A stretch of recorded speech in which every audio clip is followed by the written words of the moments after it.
예, 다 같이 성경 봉독하도록 하겠습니다. 오늘 하나님께서 주신 말씀은 마태복음 18장 10절에서 35절입니다.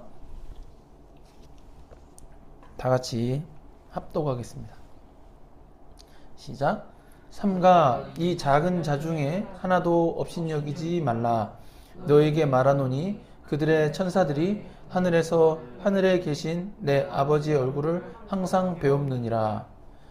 너희 생각에는 어떠하냐? 만일 어떤 사람이 양 101마리가 있는데 그 중에 하나가 길을 잃었으면 99마리를 산에 두고 가서 길 잃은 양을 찾지 않겠느냐?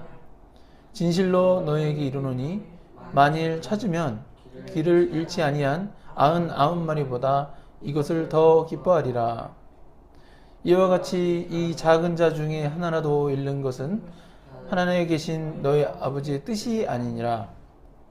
내 형제가 죄를 범하거든 가서 너와 그 사람과만 상대하여 권고하라. 만일 들으면 내가 내 형제를 얻은 것이요, 만일 듣지 않거든 한두 사람을 데리고 가서 두세 증인의 입으로 말마다 확증하게 하라. 만일 그들의 말도 듣지 않거든 교회에 말하고 교회의 말도 듣지 않거든 이방인과 세리와 같이 여기라. 진실로 너희에게 이르노니 무엇이든지 너희가 땅에서 매면 하늘에서도 매일 것이요, 무엇이든지 땅에서 풀면 하늘에서도 풀리리라. 진실로 다시 너희에게 이르노니 너희 중에 두 사람이 땅에서 합심하여 무엇이든지 구하면 하늘에 계신 내 아버지께서 그들을 위하여 이루게 하시리라. 두세 사람이 내 이름으로 모인 곳에는 나도 그들 중에 있느니라. 그때 베드로가 나와 이르되 주여, 형제가 내게 죄를 범하면 몇 번이나 용서하여 주리이까? 7번까지 하오리이까?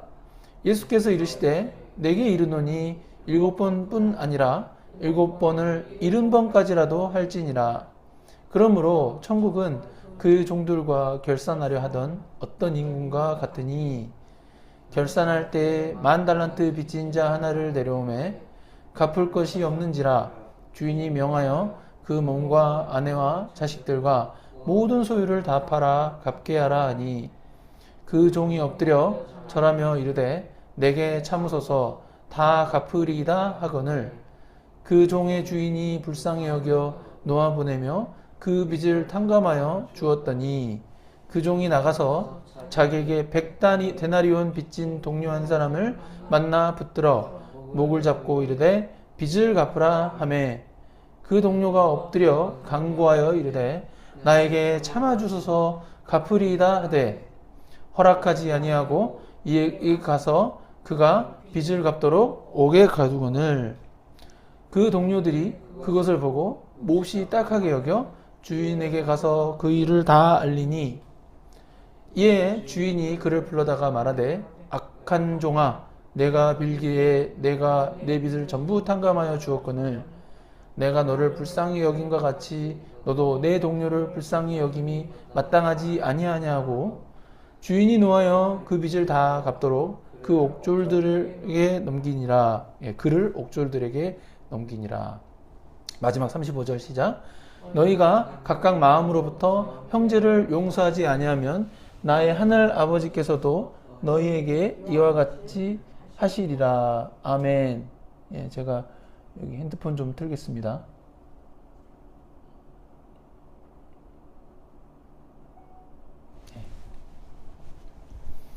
예, 오늘 설교 제목은 이제 권징과 용서입니다. 오늘 본문은 마태복음에서 예수님의 네 번째 설교 내용 중에 이제 길 잃은 양 비유, 그다음에 교회의 권징, 용서할 줄 모르는 종의 비유 등의 다양한 내용을 이렇게 담고 있습니다. 교회의 정체성과 방향성에 대해서 이제 이 네 번째 설교에서 말씀하시는 예수님께서 길 잃은 양의 비유를 통해 예수님이 하나님의 자녀들 한 명 한 명을 어떻게 여기시는지 우리는 깨닫게 됩니다. 그리고 그렇게 소중한 하나님의 자녀들이 모여서 교회를 이루었을 때 이 죄를 범한 성도를 교회 차원에서 어떻게 처리해야 하는지도 알려주십니다. 그리고 마지막으로 성도들 간에 죄를 범한 경우에 이제 교회 차원이 아닌 성도 개인의 차원에서 죄를 범한 성도를 반드시 용서해야 한다는 소중한 가르침을 또 주고 계십니다. 오늘 본문 말씀을 같이 묵상하면서 지난 한 주간의 삶을 돌아보시고 내일부터 시작되는 새로운 한 주간의 삶을 오늘 배운 말씀대로 하루하루 살아가도록 우리가 최선을 다해야 하겠습니다. 첫 번째 소주제는 이제 길 잃은 양 비유입니다. 딱 한 마리네요. 그림도. 네. 그리스도인들은 작은 자 중 하나, 그러니까 같은 그리스도인끼리 서로 업신여기지 말아야 함을 강조하시면서 길 잃은 양 비유를 예수님께서 언급하셨습니다.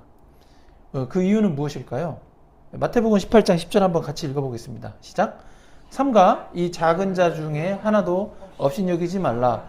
너희에게 말하노니 그들의 천사들이 하늘에서 하늘에 계신 내 아버지의 얼굴을 항상 배움느니라. 아멘.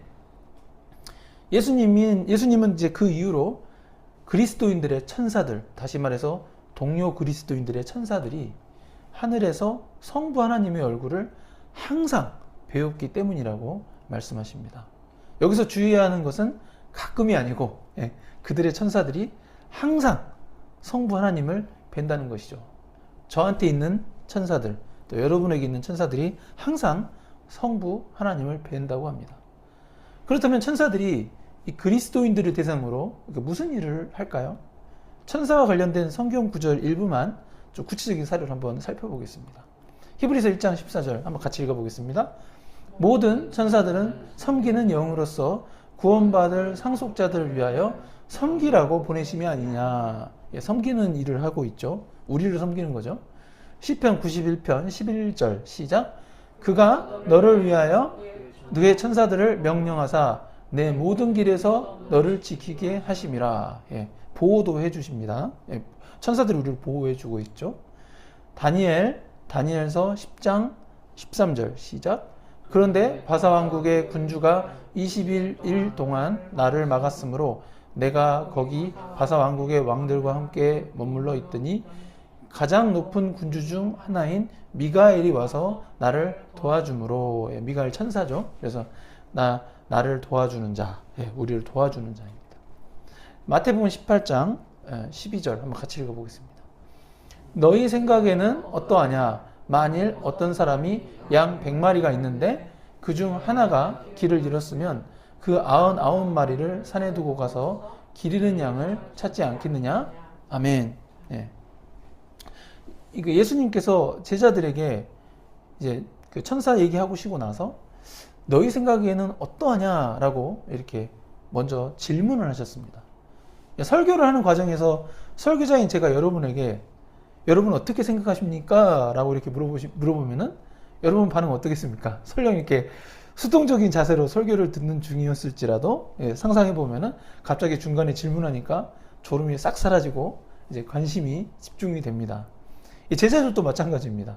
이 부분에서 좀 더 이 주제에 대해서 관심이 집중되는 효과가 있는 것이죠. 그래서 예수님께서는 이 부분에서 제자들로 하여금 더 집중하고 이게 신중하게 생각하게 하려는 의도가 있으셨던 것입니다. 그만큼 중요한 내용이라는 거죠. 이 예시는 양 100마리 중에 한 마리가 길을 잃은 상황입니다. 100마리의 양은 당시 팔레스타인에서 목자가 쉽게 돌볼 수 있었던 양떼의 규모라고 할 수 있습니다. 한 마리의 양이 길을 잃어버리면은 목자로서 그 양을 찾으러 갈 수밖에 없습니다. 13절 한번 같이 읽어보겠습니다. 시작. 진실로 너희에게 이르노니 만일 찾으면 길을 잃지 아니한 99마리보다 이것을 더 기뻐하리라. 아멘. 예수님께서 진실로 너희에게 이르노니 라고 말씀하시는 것은 이 길 잃은 양 한 마리 찾는 것은 길을 잃지 아니한 99마리보다 더 기뻐하신다는 기쁨을 강조하신 표현입니다. 그런데 우리가 여기서 주의할 부분이 있습니다. 이미 느끼시겠지만 기존에 길을 잃지 아니한 99마리의 양은 주님께서 어떠한 마음으로 바라보실까요? 주님은 99마리의 양도 기뻐하십니다.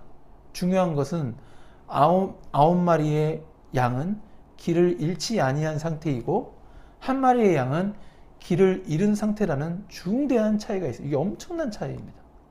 길을 잃지 않은 양은 유리하여 세상에서 예수님을 놓쳐버린 영혼을 비유합니다. 그 영혼을 그대로 두게 되면은 결국 지옥에 던져지는 잃어버린 영혼이 될 수 있기 때문입니다. 그러한 영혼을 다시 천국 백성으로 길을 잃지 아니한 상태로 회복시켜 주시는 것이므로 그 예수님이 더 기쁜 것입니다. 다시 말해서 길을 잃지 아니한 99마리 양들에 비유되는 하나님의 자녀들은 우리는 원래 기쁜 존재들이고요. 길을 잃은 한 마리의 양에 비유되는 이 하나님의 자녀들은 지옥에 갈 뻔했으나 이제 구원받았으니 더 기쁜 존재들인 것입니다.